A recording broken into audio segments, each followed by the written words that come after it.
All of his co-workers were gone. What could it mean? Stanley decided to go to the meeting room. Perhaps he had simply missed a memo.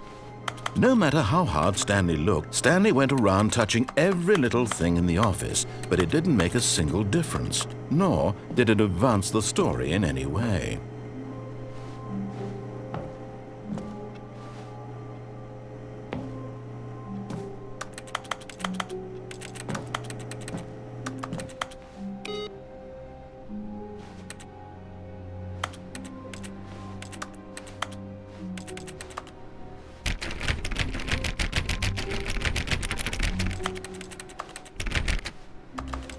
Oh, please.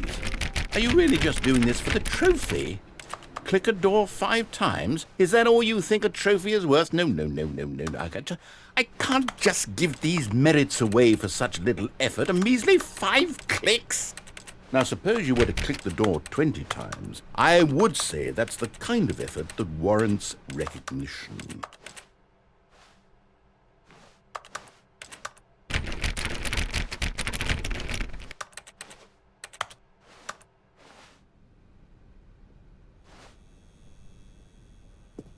Oh, good. You notice my sign. Yes, I have something very exciting to show you.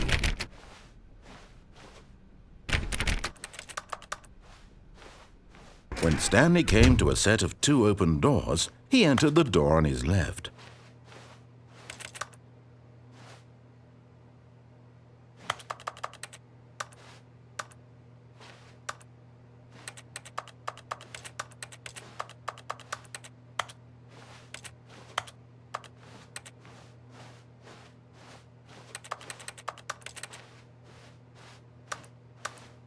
This was not the correct way to the meeting room, and Stanley knew it perfectly well.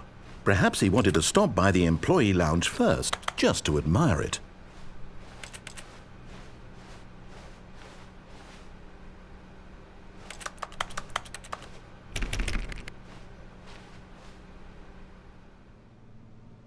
Ah, yes, truly a room worth admiring. It had really been worth the detour after all, just to spend a few moments here in this immaculate, beautifully constructed room. Stanley simply stood here, drinking it all in.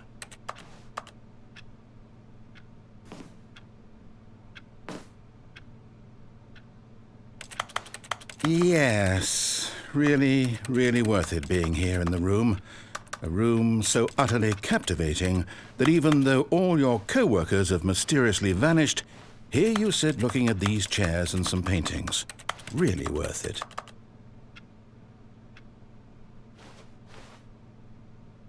But eager to get back to business, Stanley took the first open door on his left.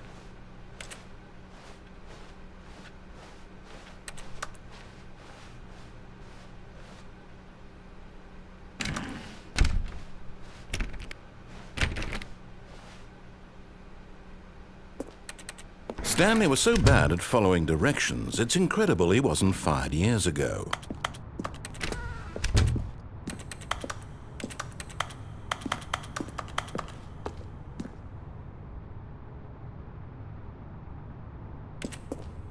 But in his eagerness to prove that he is in control of the story and no one gets to tell him what to do, Stanley leapt from the platform and plunged to his death. Good job, Stanley. Everyone thinks you are very powerful.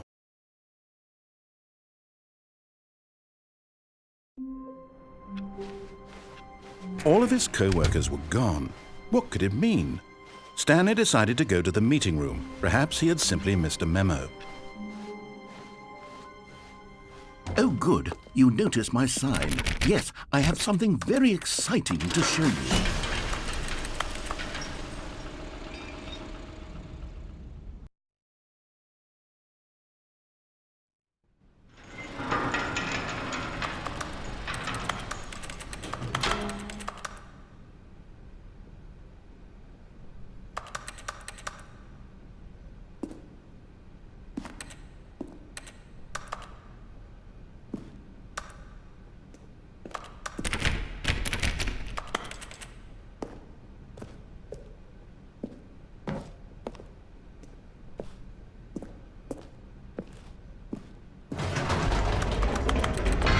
You see, Stanley, I've been reflecting on the Stanley Parable and about how roundly disappointing this ultra deluxe version has turned out to be.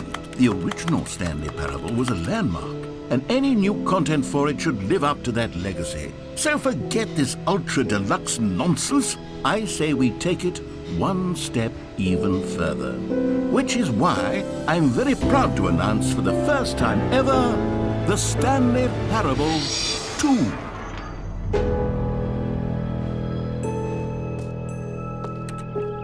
Yes, you see, isn't this far superior to a measly port with a few minor additions? Think of all the new territory we'll cover with a fully fledged sequel. An entirely new experience, built from the ground up. Why, there are so many possibilities. It could go in so many different directions.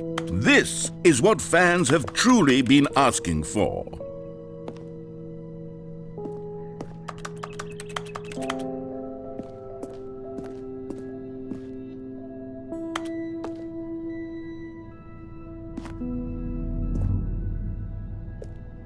Calling it the Stanley Parable 2 is just so much catchier than Ultra Deluxe, don't you think? Ultra Deluxe? What does it even mean? But the Stanley Parable 2, now that's an artistic statement right there.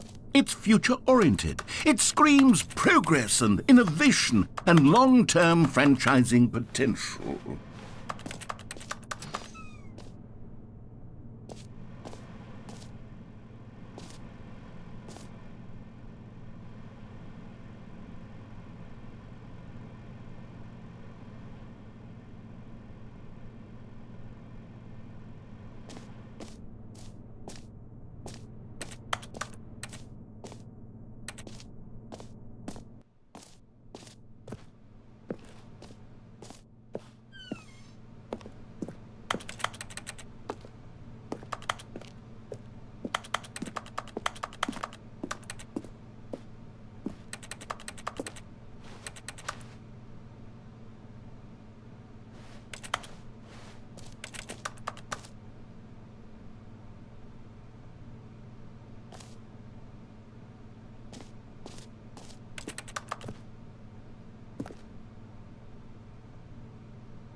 Now, to be clear, I haven't quite nailed down what exactly the Stanley Parable 2 is going to be, but let's take a look at some of the features I've been developing for it.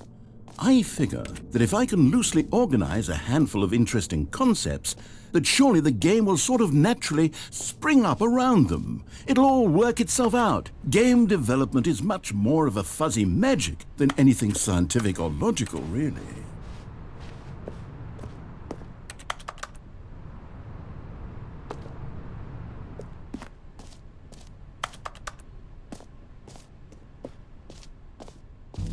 Here we are. Go on, try out some of the new features.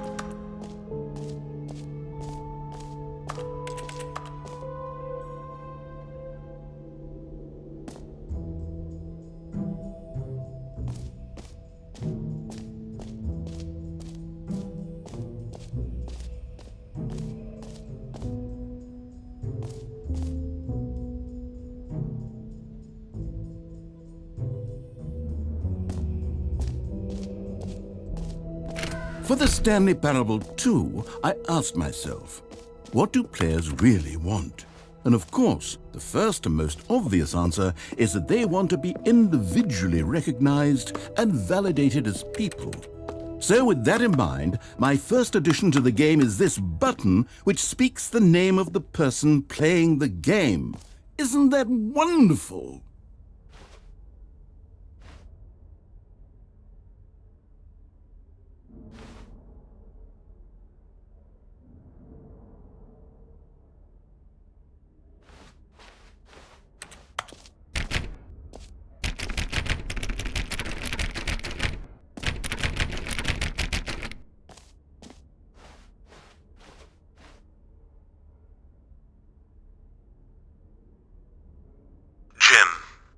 sorry, I should have clarified. Right now, the button only says the name Jim. But of course, in the final game, this button will say your name, whatever name that is. Here, let's have you role-play as Jim to really simulate the full experience of this feature. Just play along. I promise you'll love it. Okay, here we go. Let's take a deep breath, clear your mind, forget whoever you are, and simply become a person named Jim. Jim. Whoa, hold on. I wasn't finished setting up the backstory. If you don't properly roleplay as Jim, then you'll never understand the impact of this button. Otherwise, it's just a stupid button that says somebody else's name. Okay, we're doing it again, and this time let me finish first. Now, allow yourself to become Jim. Jim. All right, fine, whatever. It's just a meaningless button that says Jim. Are you happy now? Get out of here. I'm done with this button. Why don't you go humiliate me in front of a different feature that I worked very hard on? Jim. See, if you'd only played along, that would have been your name the button says. But no. Jim. Instead, Jim. oh, Jim. I can't Jim. even think Jim. about it. I'm taking the Jim button away. Jim. Jim. Jim. Jim. Jim.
Maybe I'll only let people named Jim play the Stanley Parable too. They would appreciate what I've created here.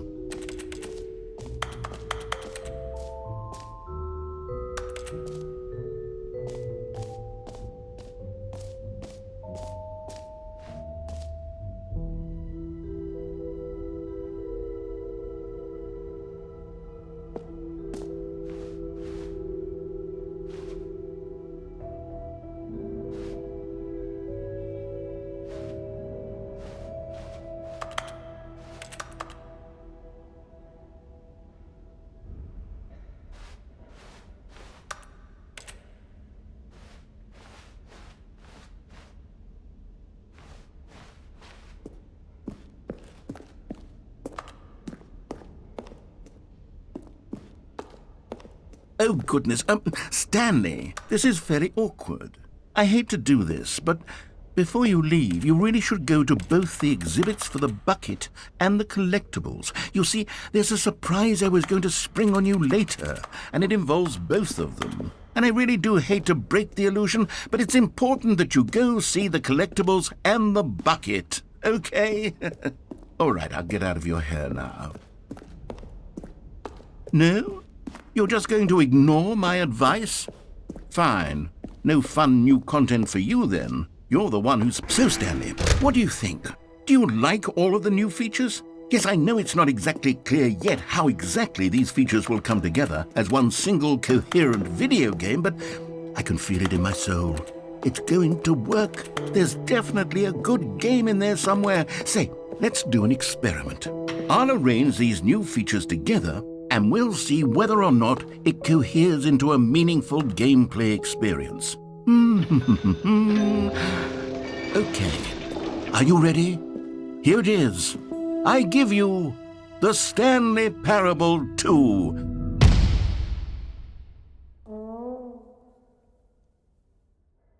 I mean, there's potential here, right? It's sort of... Okay, never mind.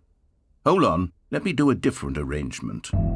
Okay, yes, this is much better. I feel good about this. Here we go. Version 2.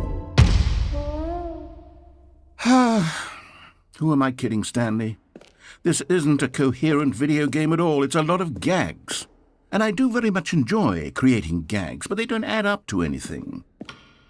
I wanted more than anything to create a sequel that would capture all the magic of the first game. I wanted fans to love it. No matter how good these gags are, they won't stand on their own. They would need the structure and the gameplay of the original. Wait, maybe that's it.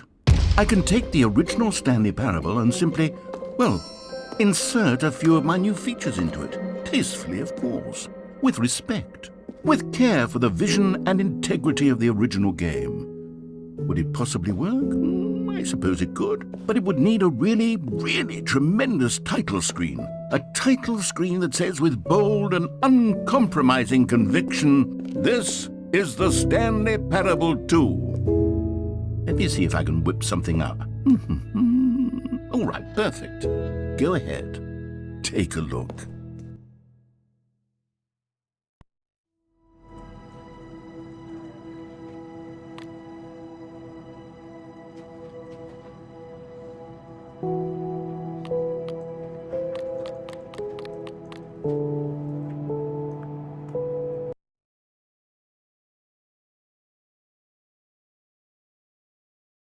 This is the story of a man named Stan.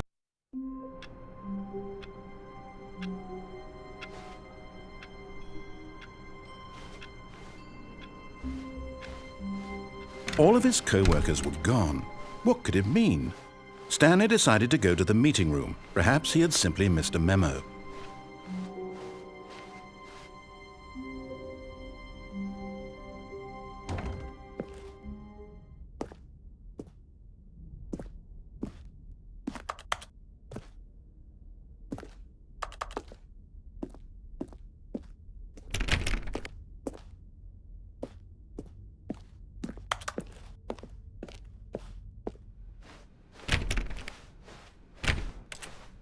When Stanley came to a set of 2 open doors, he entered the door on his left.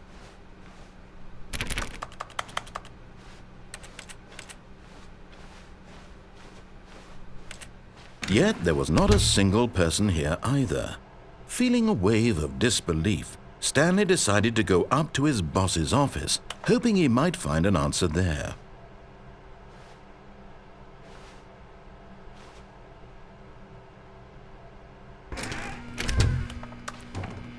Stanley stepped into the broom closet, but there was nothing here, so he turned around and got back on track.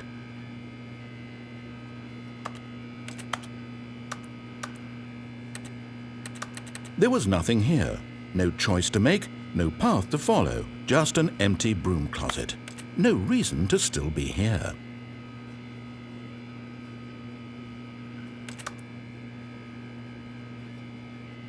It was baffling that Stanley was still just sitting in the broom closet.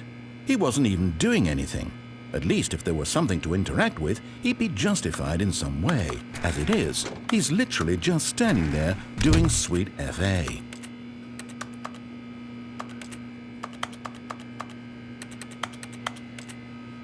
Are you really still in the broom closet?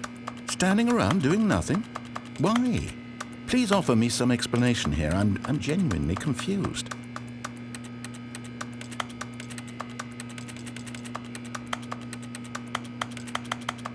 You do realize there's no choice or anything in here, right? If I'd said Stanley walked past the broom closet, at least you would have had a reason for exploring it to find out. But it didn't even occur to me because literally this closet is of absolutely no significance to the story whatsoever. I never would have thought to mention it.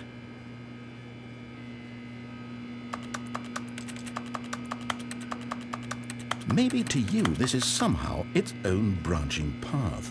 Maybe when you go talk about this with your friends, you'll say, "Oh, did you get the broom closet ending? The broom closet ending was my favorite." I hope your friends find this concerning.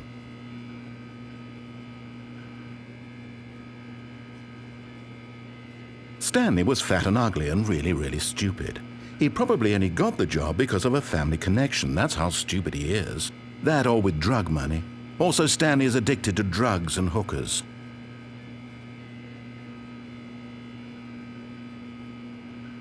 Well, I've come to a very definite conclusion about what's going on right now. You're dead. You got to this broom closet, explored it a bit, and were just about to leave because there's nothing here, when a physical malady of some sort shut down your central nervous system and you collapsed in front of your screen. Well, in a situation like this, the responsible thing is to alert someone. Coming to a staircase, Stanley walked upstairs to his boss's office.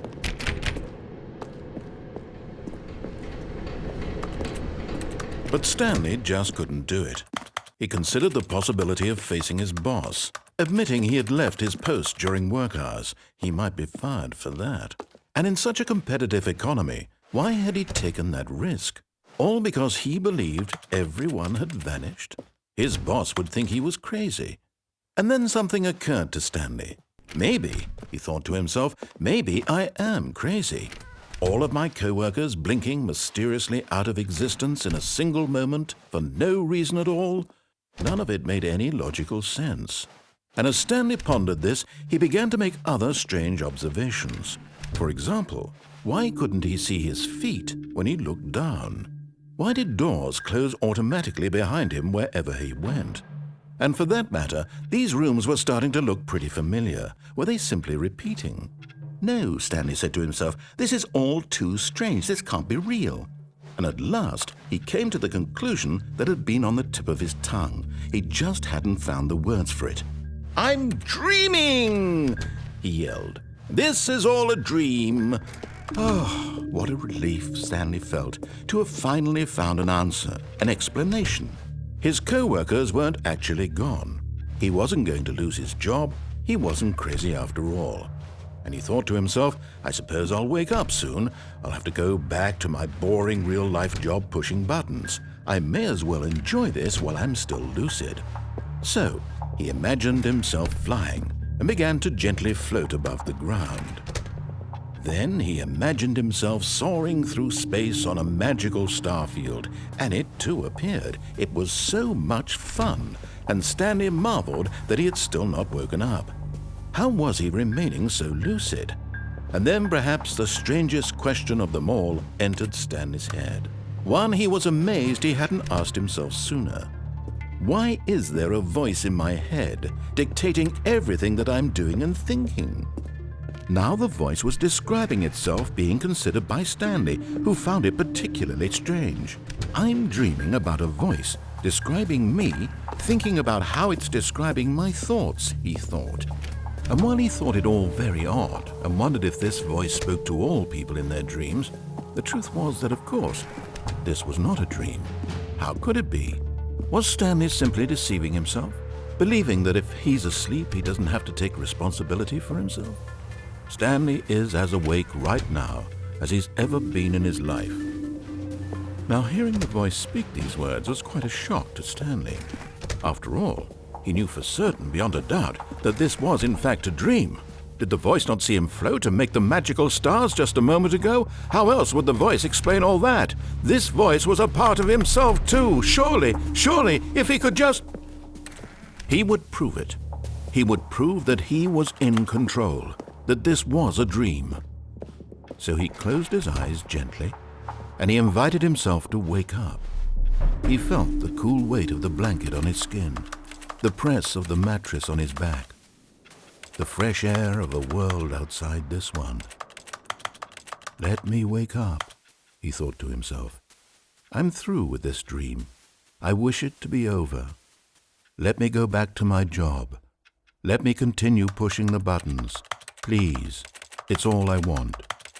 I want my apartment, and my wife, and my job.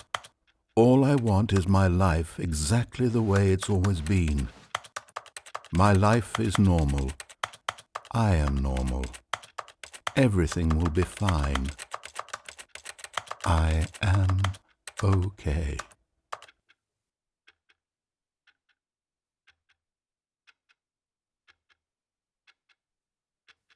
Stanley began screaming. Please, someone, wake me up. My name is Stanley. I have a boss. I have an office. I am real. Please, just someone tell me I am real. I must be real. I must be. Can anyone hear my voice? Who am I? Who am I? And everything went black.